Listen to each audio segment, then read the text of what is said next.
এখনকার সময়ের প্রত্যেকটা বাচ্চার একটা জনপ্রিয় খাবারের নাম হচ্ছে মিট বক্স। প্রতিনিয়ত বাইরে থেকে কিনে কিনে নিজেদের কাছে প্রশ্ন তৈরি হচ্ছে, এটা কি স্বাস্থ্যসম্মত, হাইজেনিক? চলুন ঝটপট কম সময়ে অল্প কিছু উপকরণ দিয়ে ছোট্ট সোনামণিদের জন্য তৈরি করে দিচ্ছি মজাদার মিট বক্স রেসিপিটি। সহজে ও অল্প সময়ে তৈরি খাবারের রেসিপি পেতে সাবস্ক্রাইব করে পাশের বেল আইকনটি ক্লিক করে রাখুন, যেন নতুন ভিডিও দিলেই আপনার কাছে নোটিফিকেশন চলে যায়।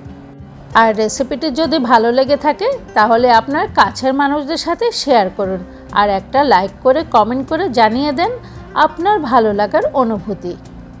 নতুন নতুন রেসিপি পেতে চোখ রাখুন বিকে রেসিপি চ্যানেলের উপরে। তাহলে চলুন শুরু করা যাক।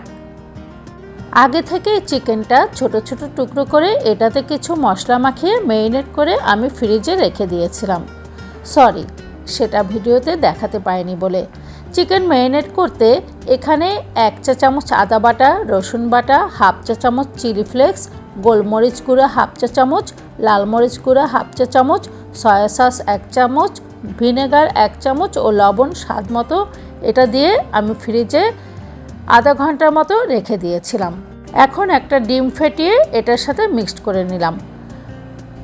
ফ্রেঞ্চ ফ্রাইয়ের জন্য তো আলু আমরা সবাই কেটে নিতে পারি, তাই সেটাও স্কিপ করেছি যেন ভিডিওটা লেন্দি না হয়ে যায়। এবার আলুর পানি ভালো করে একটা টাওয়াল বা টিস্যু দিয়ে মুছে তাতে 2 টেবিল চামচ কর্নফ্লাওয়ার ও লবণ মিশালাম।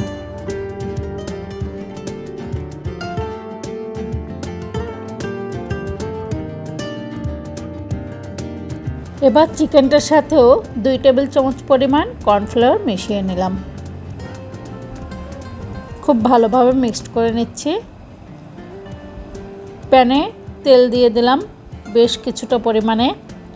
তেল গরম হলে ফ্রেঞ্চ ফ্রাইগুলো ঢেলে দিলাম, একটা একটা করে ছেড়ে দিলাম যেন কর্নফ্লাওয়ারগুলোর সাথে মিক্সড হয়ে একসাথে লেগে না যায়।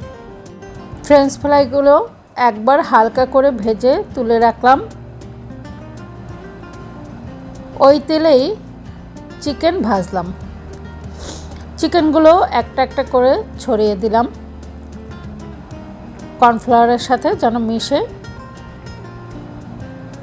আটকে না যায়। এবার আলু ঠান্ডা হলে আবার আলুগুলো ভেজে নিলে মচমচে হয়ে যাবে।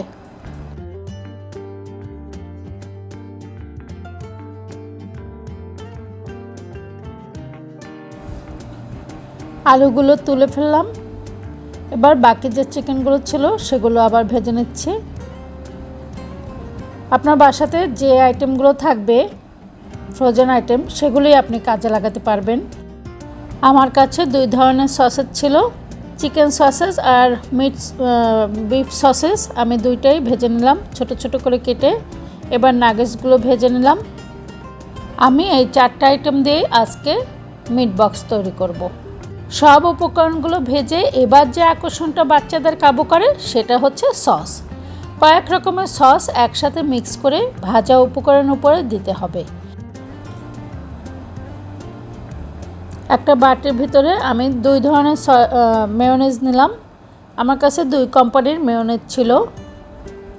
এখানে মাস্টার্ড সস নিলাম 1 চামচ পরিমাণে, ওয়েস্টার সস নিলাম 1 চামচ পরিমাণে,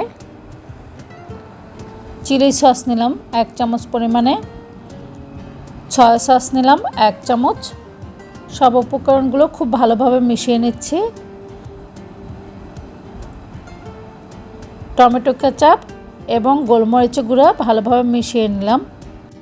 এই ফ্রাইড করা আইটেমের অর্ধেক পরিমাণটা আমি তুলে রাখবো ফ্রিজে অন্য একদিন খাওয়ার জন্য। এখন বাকিটা আমি একটা বড় প্লেটে তুলে নিলাম। সবটুকু সস উপর থেকে ছড়িয়ে দিলাম। ডেকোরেশনের জন্য চাইলে আপনারা আমার মতো এরকম ছোট ছোট কাপে সার্ভ করতে পারেন।